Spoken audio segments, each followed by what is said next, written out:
Hi, my name is Robert. This video is designed to give you step-by-step detailed instructions on completing the task at hand. Please read the comments in the About section of this video. It has valuable information and updates. My YouTube channel has a disclaimer video that I encourage you to watch. And please like, share, and subscribe. I hope you found what you're looking for. Thank you very much for watching. Getting ready to work on pulling an alternator from a Volvo 850.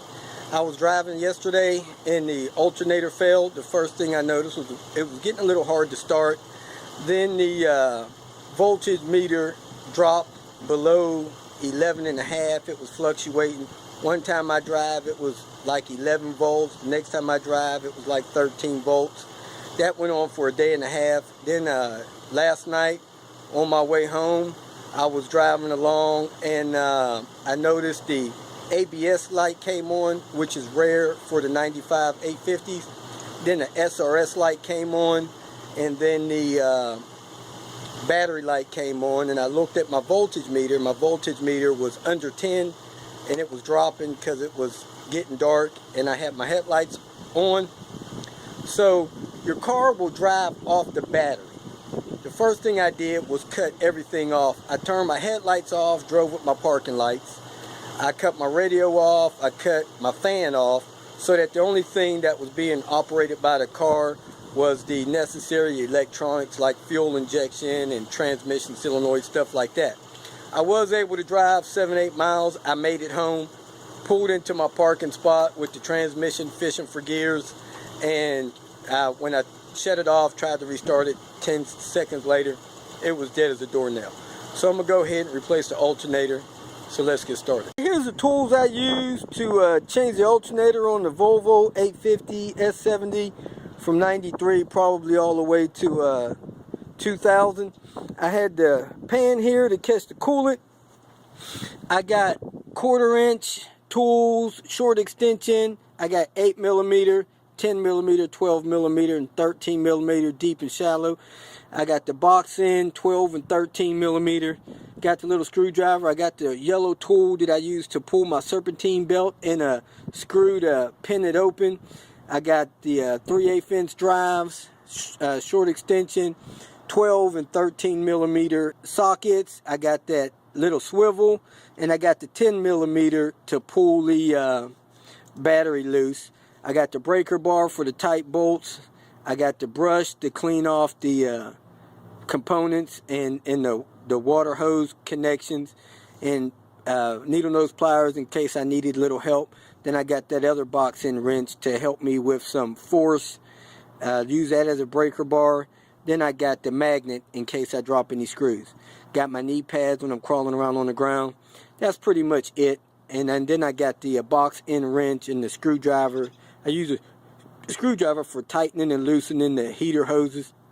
And I got the wrench there to take loose the serpentine belt tension.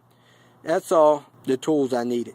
First thing I'm going to do is take my drip pan, slide it under the radiator, and I'm going to pull the petcock through that hole there on the radiator, let the fluid coolant drain out of the radiator.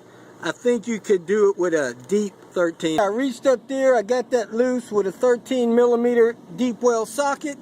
Those things are really just snugged in, so you just break it loose, open it up till you get coolant out. Now I'm going to come up here and I'm going to remove this little air vent for the computer box. I'm going to take this hose loose on top of the radiator. That was a 7mm on that hose clamp. Now that I have the coolant draining, I'm going to go ahead and disconnect the battery negative cable. So you just put a 10mm little ratchet on there, take that loose, work off the negative. You don't have to disconnect the positive, just the negative. Now the battery's disconnected. Now I'm going to look at the bolts necessary to pull that bracket off.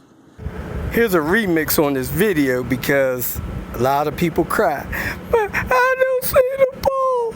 You gotta come get it for me." I can't do it for you, man. This is a DIY video. Here are the 3 bolts to hold your alternator in. You got this one right here, 13 on this side, 12 on this side. You got this hidden one down here.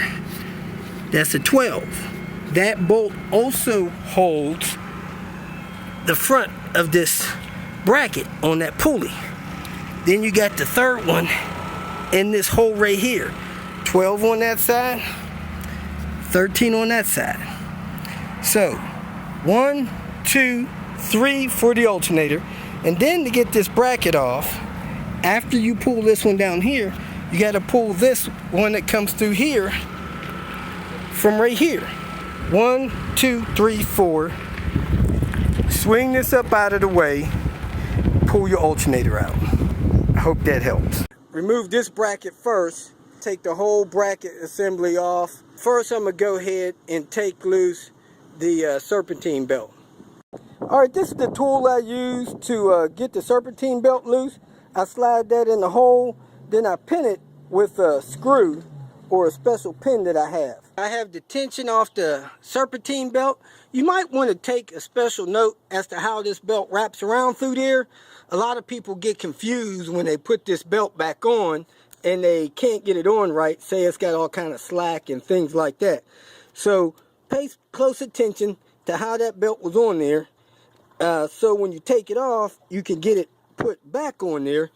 And I've always found it's easier to take it off this smooth roller down here first, and then the rest of it just kind of unwinds easily once you get it off the smooth roller.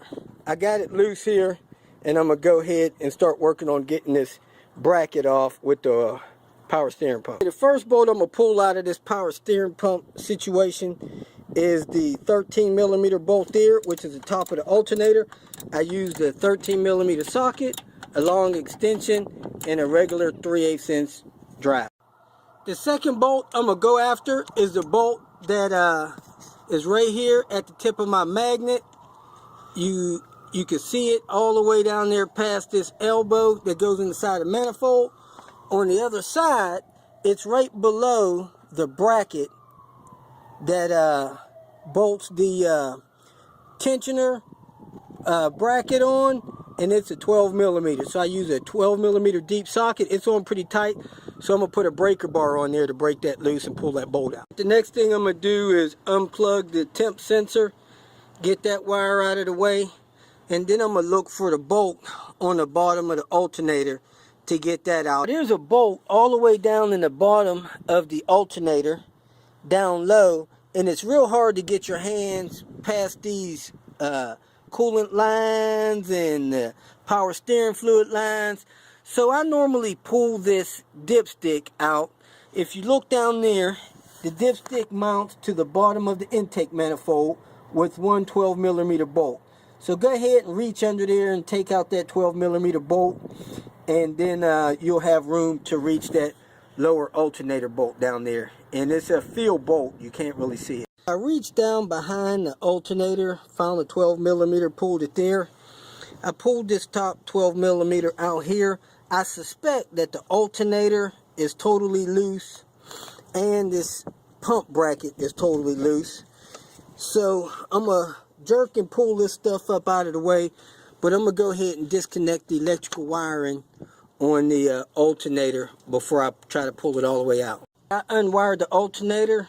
I had to use a needle nose pliers to pull the lower pull lead off, and you can see the plastic on it kind of deteriorated, shattered. Then I used a 13mm socket to get the bolt off major power lead to the alternator. Then I went on ahead and removed the radiator hose because I didn't want it to be in the way. Now I'm gonna go ahead and try to lift that off, and I did unhook the temp sensor wire from that bracket because I didn't want to damage that pulling it out. So I'm gonna go ahead and try to pull everything out, see if it comes out. As you can see, that whole assembly did come out. I didn't need to pull that pulley, so I'm probably going to put that back on while I have the bracket up and out. And then I'm going to go ahead and grab the alternator, see if it lifts out while I'm up here. There may be another bolt in there. Let me take a close look at that and report back in a second. No, there was not another bolt in there. Down at the bottom, the way this slides over the motor here, is what was making it feel like there was another bolt in there. So I just pushed and pulled and got that off. As you can see, there's kind of a washer assembly there. So I'm going to go ahead and take my core with me to the salvage yard and get the cleanest alternator I can find. Hopefully it'll be newish. We're going to go back in with the used alternator. First thing I'm going to do is go down there and align that lower bolt holes that'll go and mount the alternator against the frame. And I'm going to hook up these two electrical wires so that I can have those hooked up with the alternator in place. Got that 13mm lead bolted on, and I got the other one plugged in. Now I'm going to slide the alternator in place and get it aligned where that lower bolt will go in. Getting this lower bolt hole lined up is probably going to be the toughest thing. As you can see, I got the bolt started in that side. But on this side, I took a small Phillips screwdriver and I put it through the hole and I wiggled it around until I got it lined up enough to get that bolt most of the way through there. And then this top one pivots in. Now I'm going to have to get this bracket fitted over there before I put any bolts in this, so that everything can line up together, since I only pulled those 4 bolts. So I'm going to go ahead and set the assembly, I'm going to call it, into place, and then I'm going to put that lower bolt in before I do anything else. And just to revisit, that lower bolt is the longest of the 4 that was removed. It goes in from the driver's side and points toward the belt area, and I went on ahead and put that bolt in, and it's sticking out. Now this bracket should not interfere with that bolt.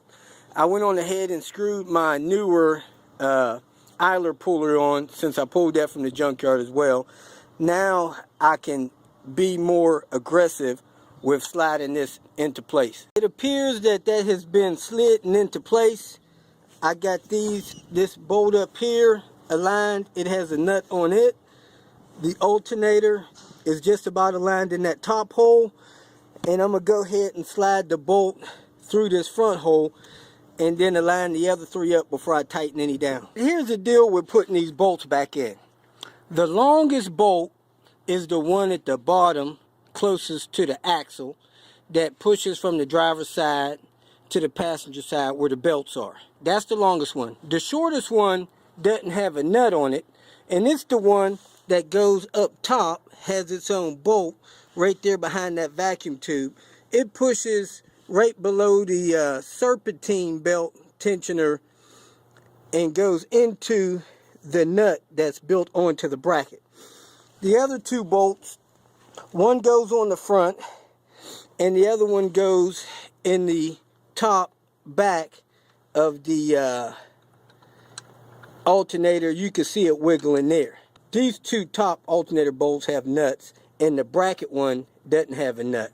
So if you're having a hard time figuring out which bolt goes where, you could set them down on a pattern, or you could just put them back in like that. Tighten them down. I'm gonna go ahead and tighten them down and try to get this finished. On that hard to reach bolt down there, there's a little trick that you use when you got to use a box end wrench, and this is a 13mm, doesn't have much leverage. You take that box end wrench and you hook another box end wrench on the end of it, and you get more leverage with tightening and loosening.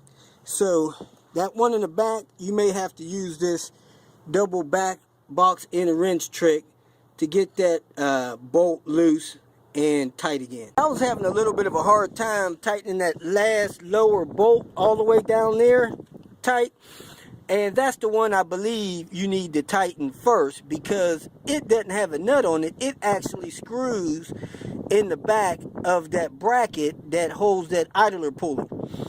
So I tighten that one down first, then I tighten this one here, then I tighten the one back there, then I tighten that one. All the nuts are 13mm and the bolt heads are 12mm. Then I took off the lid to the ECU panel, because just the little tip of the air intake side was getting in my way from moving my ratchet wrench. And it'll probably be easier to get my serpentine belt on with this off. Also, when you have this bracket off, if you need to clean up the tip of your radiator thermostat housing, clean off the tip of it with this out of the way. It'll be easier than trying to clean it now with this back on. Next thing I'm going to do is put this oil dipstick tube back on. Then I'm going to put this radiator hose on. Then I'm going to put this serpentine belt on. Then I'm going to put this cap back on here. Then I'm going to fill the system back up with coolant. And then I'm going to go ahead and start the car. I already had the alternator tested. Now the first place I took it to have it tested was AutoZone. They said it was bad. So I just wanted to double check that. I took it to O'Reilly's. They said it was good. They tested it 2 or 3 times. Said it's putting out 14.3 volts. So this alternator is actually in better shape than the one I had on there for the last 1.5 years. That should be it. If you have any questions, go ahead and post them. And have a great day. If you feel that this information was useful, please like it and share it with your social media friends. You can subscribe to my channel so that you will get notifications of future videos that I post. You can follow me on Twitter, and if you need to contact me directly, please visit my website. And if you have any questions, leave them below, and someone or myself will reply to them. Again, thank you very much for watching.